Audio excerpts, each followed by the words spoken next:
Hi, I'm Matt Hebert, and this is Trailer Talk, where each episode will feature a new collection of trailers, teasers, and previews of upcoming movies, TV, and more.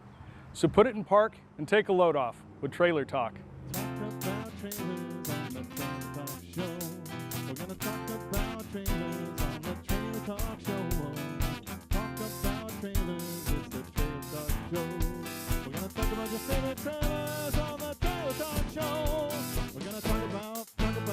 Sometimes no claps are better than one clap.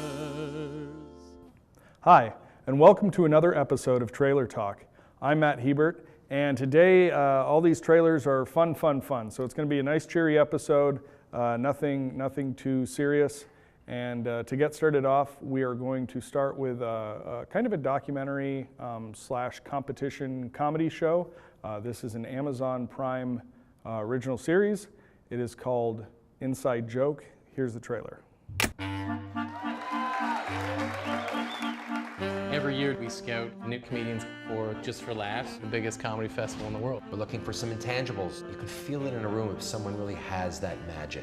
The New Faces of Comedy can be the launching pad to unlimited stardom. JFL, it is the place to watch the superstars of tomorrow.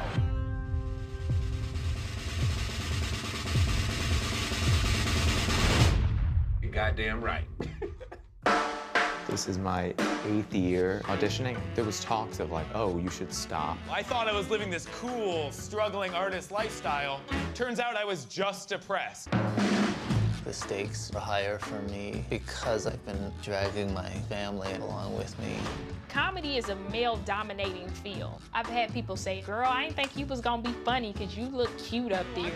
My name is Daphne Springs. This guy was like, wow, that sounds exotic. I was like, oh, thank you. He was like, yeah, your name sounds like a ghetto bottle of water.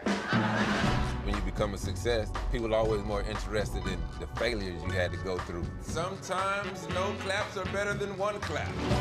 JFL gives you a lot of legitimacy. The shit that's happened to my family that's the funniest is like really sad. I love being surrounded by all these people drinking. Reminds me of my childhood. Getting JFL can help me find my voice. I'm not just a gay comic, just a comic that happens to be gay. I'm preparing myself for the ultimate reality that it is a long shot. What's up, you good people? What's happening? No. Now. It's not gonna be easy. Just being funny isn't good enough. You have to make people believe that you're a star. I could look into their eyes and feel my parents' disappointment. I'm gonna make everything Okay, so when I first started watching this, I thought, okay, it's another one of these competition shows with struggling stand-ups, trying to make it, which is fine. I think, in general, stand-up comedy, the cool thing about those competitions, or any kind of talent show, and there's a lot of them out there, is that rather than the competition baking and cooking shows that they kind of share a genre with, you actually get to experience the person's talent.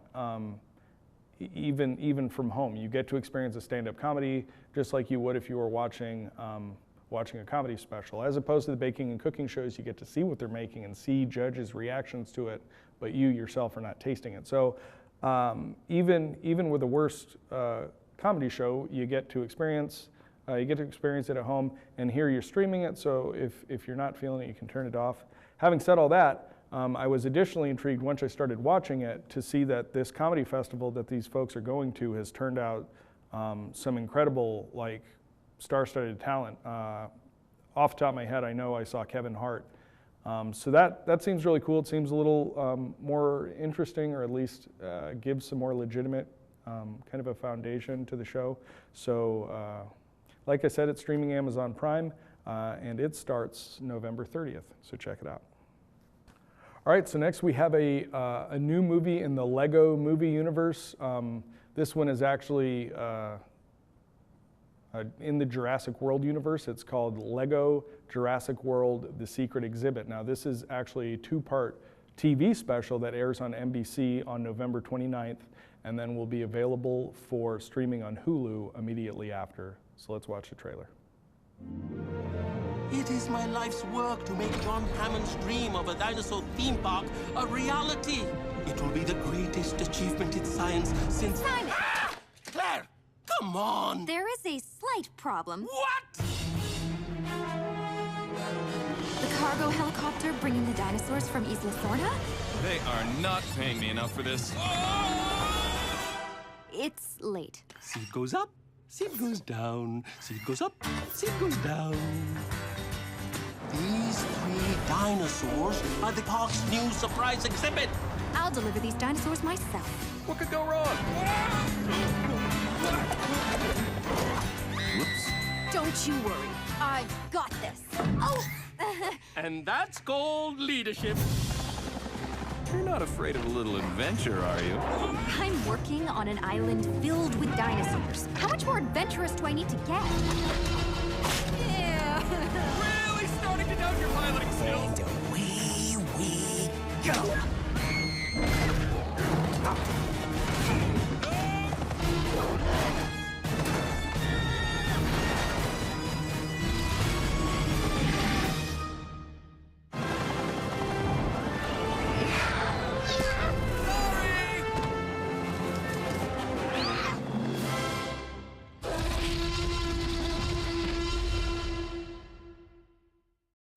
Okay, so I really enjoyed the Lego movie. I thought it was very creative. The Lego Batman, the spinoff, has been super popular, and I think Will Arnett can be a little overdone, but there his repetition and the Batman voice, it all plays. There's a sense of humor about itself, and I think they've been really well produced.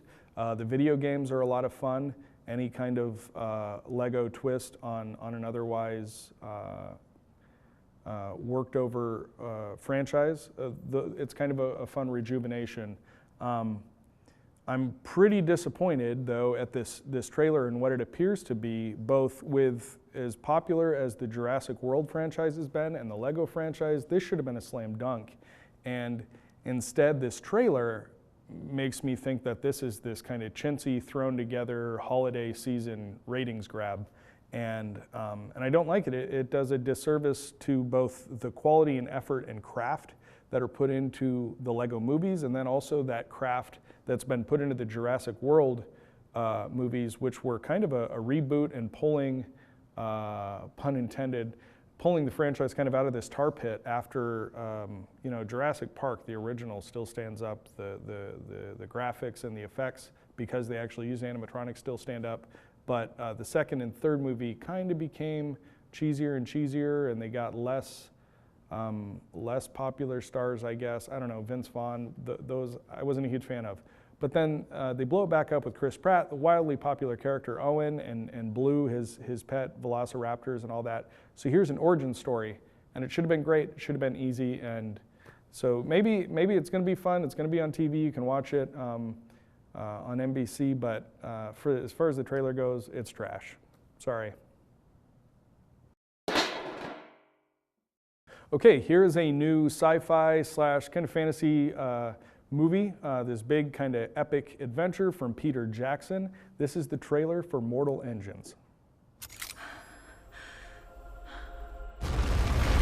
What is that? That is London. 60 minutes is all it took to bring humanity to the very brink of extinction. Mankind mobilized. A new age arose. The age of the great predator cities. Survival of the fastest.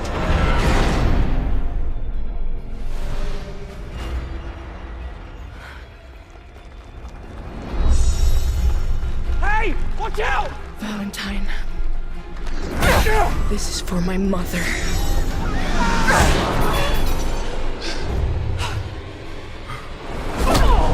Stop!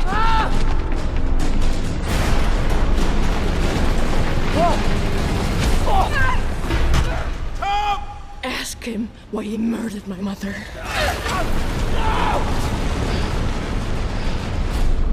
I'm sorry you had to hear that.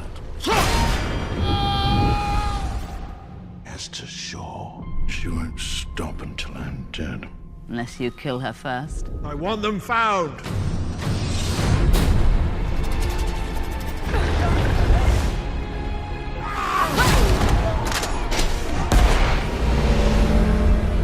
Get on! I've been looking for you for a long time. Your mother, she said she had found something dangerous. She was afraid of Valentine, of what he might do. The man who controls this, controls the world. She said that you could stop him. This weapon can wipe out the largest city in the blink of an eye. Not if we shut it down.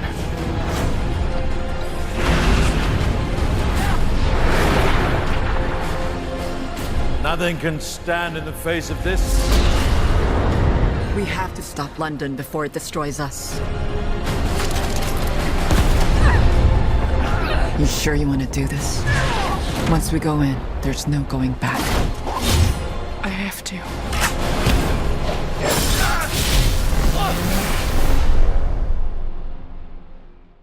All right, so this looks wild and crazy and ridiculous, but in a very fun way. I think it fits Peter Jackson's, kind of the scale and scope of things he does so much better than The Lord of the Rings, and at the very least, The Hobbit. I did not make it through all of those movies. I thought they totally jumped the shark compared to the source material of the book, and I just could not stand watching Legolas jump across the river barrels, and that whole scene to me just summed up the unnecessary additional content that he pushed into those movies. But here, that scale and scope and the grandiose kind of nature of these giant roving mechanical city things seems a lot more appropriate to that kind of fantastical size. I think it looks like a lot of fun. There's a lot of action and adventure here. A good cast. Hugo Weaving played Elrond in the Lord of the Rings universe, that character. I think he does a great villain. He's back here to work with Peter Jackson, and so hopefully that's promising. So Mortal Engines is going to be out in theaters on December 14th. I'm going to check it out, and you should too. Next, we have an animated feature. This is a new take on the Spider-Man world, or the Spider-Man franchise. This is the trailer for Spider-Man Into the Spider-Verse. My name is Peter Parker. I'm pretty sure you know the rest. I saved the city, fell in love, then I saved the city again and again and again. Look, I'm a comic book, a cereal, I did a Christmas album, and a so-so popsicle. But this isn't about me. Not anymore. Spider-Man swings in once a day, zip-zap-zop in his little mask and answers to no one. I love you, Miles. Yeah, I know that. You gotta say I love you back. Dad, are you serious? I want to hear it. Look at this place. Dad, I love you. Dad, I love you. That's a copy. Ladies and gentlemen. My name is Miles Morales. I'm the one and only Spider-Man. At least that's what I thought. You ever hear of the Super Collider? You're gonna love this. Dimension opening now. You're like me. That's impossible. All right, kid, listen up. This fry is your universe. It's soggy, it's weird, it's gross. And this delicious normal fry is my universe. So you want to learn to be Spider-Man. Can you teach me? Yes, I can. Time to swing. Good, you're doing it. Double tap to release and whip it out again. Okay. Whip. And release. You're a natural. Whip.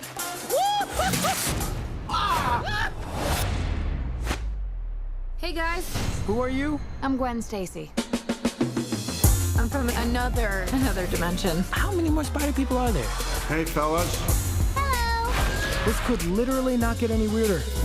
It can get weirder. Okay. We need to get back to our universes soon. Brooklyn is gonna collapse. My family lives in Brooklyn. Whoa. Miles, what's wrong? This was never your city. It's mine. If I don't destroy the collider, none of us will have a home to go home to. Remember, what makes you different Let's go. is what makes you Spider-Man. Officer, I love you. Wait, what? That way. Other way. Do animals talk in this dimension? Because I don't want to freak them out.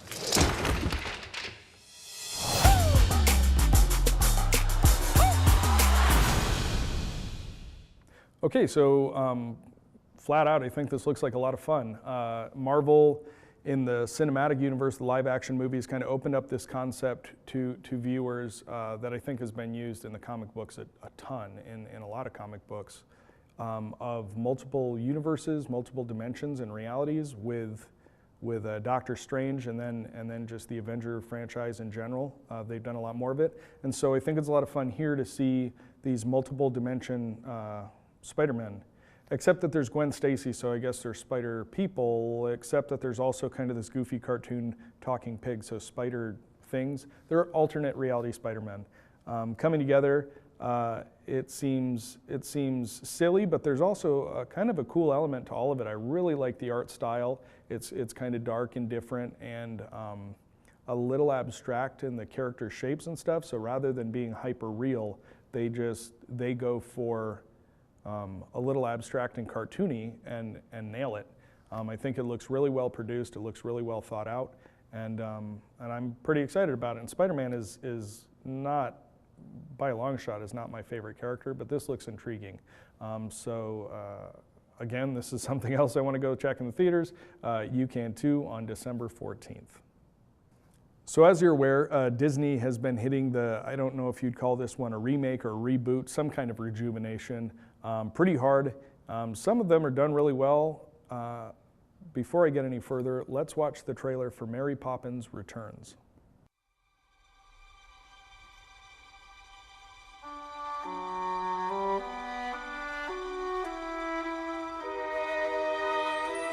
I honestly can't remember why we kept most of this stuff to begin with. Don't you remember that kite?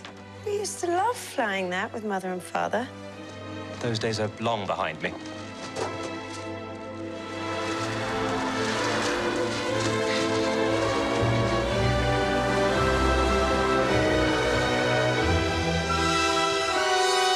That's why I live and breathe. I was flying the kite and it got caught on a nanny. Mary. Poppins, you came back. You seem hardly to have aged at all. Really? One never discusses a woman's age, Michael. Would have hoped I taught you better.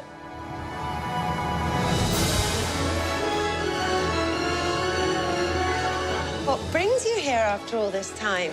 Same thing that brought me the first time. I've come to look after the bank's children. Us? Oh, yes, you too. We're about to lose our home. Everything's fallen to pieces since your mother. I miss Mother. Nothing's gone forever, only out of place. It's a good thing you come along when you did, Mary Poppins. How'd you do that? Do what?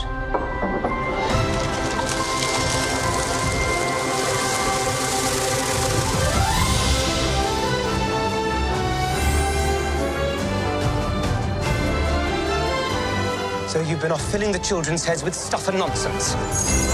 You've forgotten what it's like to be a child.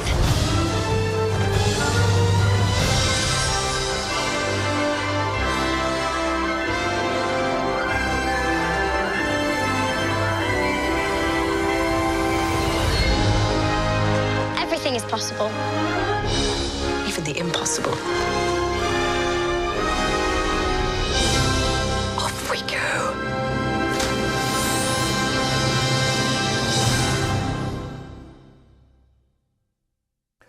So I was very pleased to see how that turned around at the end. For me, at the very beginning, I was so ready to be annoyed and kind of roll my eyes at a poorly crafted remake. I didn't think that Emily Blunt and Lin-Manuel Miranda were going to do their alternative characters, the Julie Andrews and Dick Van Dyke characters, justice, but I think they're both tried and kind of tested performers, and they're good at what they're doing. And I was most delighted and reassured that they used the similar animation techniques to the old movie, or at least if it is computer, I'm sure it's done with computers. It looks a lot like those old animation with the live action kind of interactions from the original movie back in the 60s.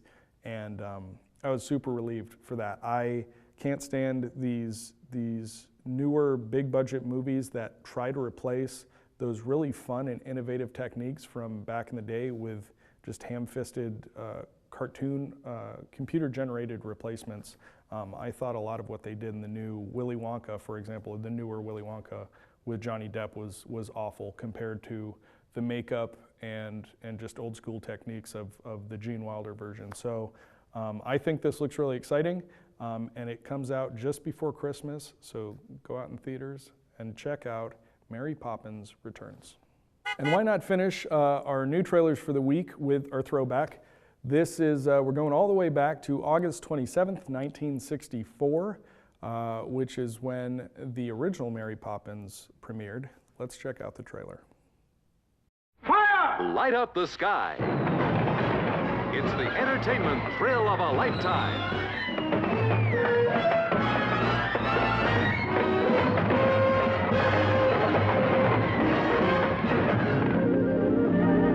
Mary Poppins, Walt Disney's newest and most delightfully entertaining motion picture. Starring the toast of Broadway's musical stage, the incomparable Julie Andrews. For a spoonful of sugar helps the medicine go down, the medicine go down, medicine go down. Just a spoonful of sugar helps the medicine go down in a most delightful way. And America's fabulous funny man, Dick Van Dyke, as you've never seen him before.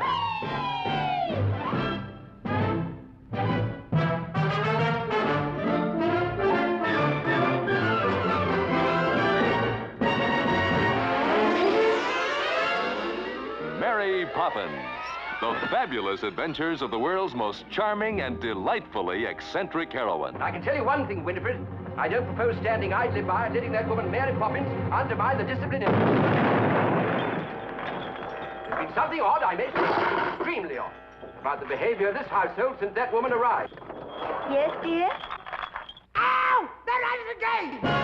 Yes, the wondrous and magical ways of Walt Disney's Mary Poppins so completely and so hilariously discombobulate the family with whom she comes to stay in such delightfully amazing ways. Their lives are never again quite the same. And nor will yours be when you've been touched by the magic of this magnificent new motion picture from Walt Disney, Mary Poppins.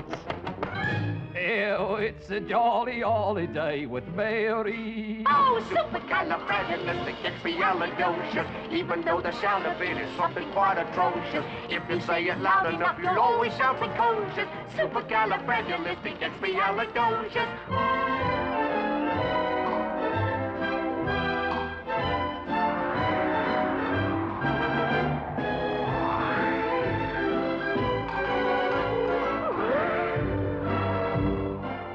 Goodbye, Mary Poppins. Don't stay away too long.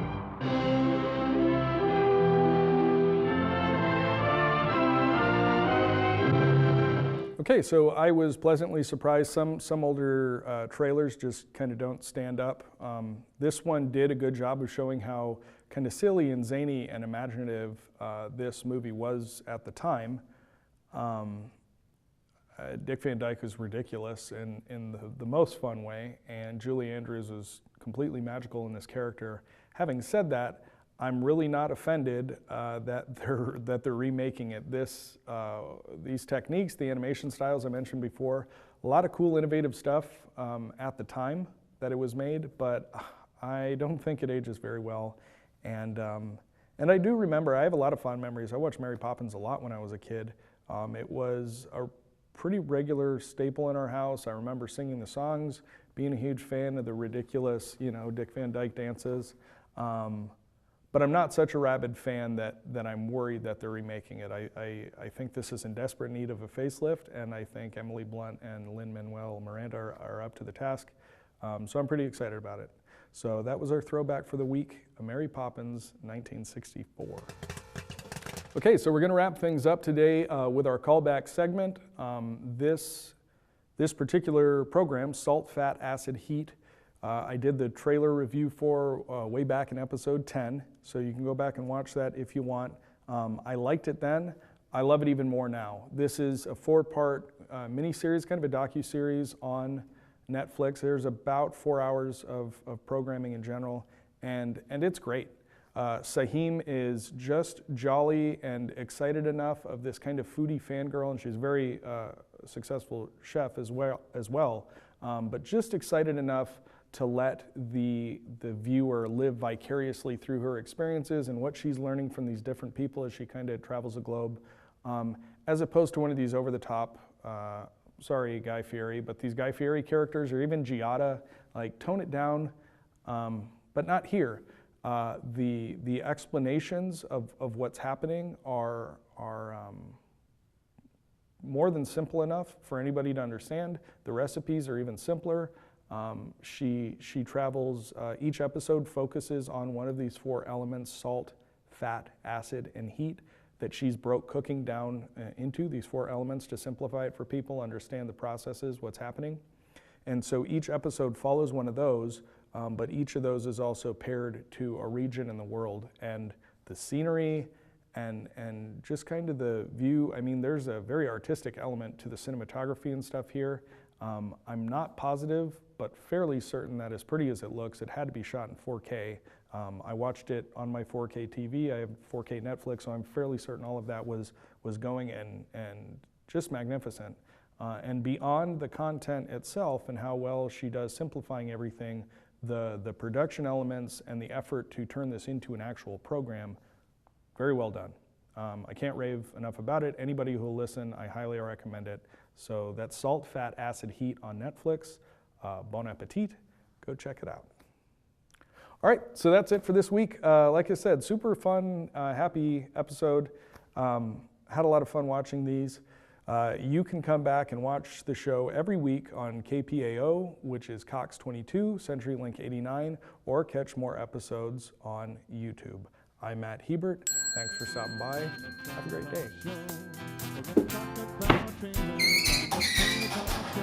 day.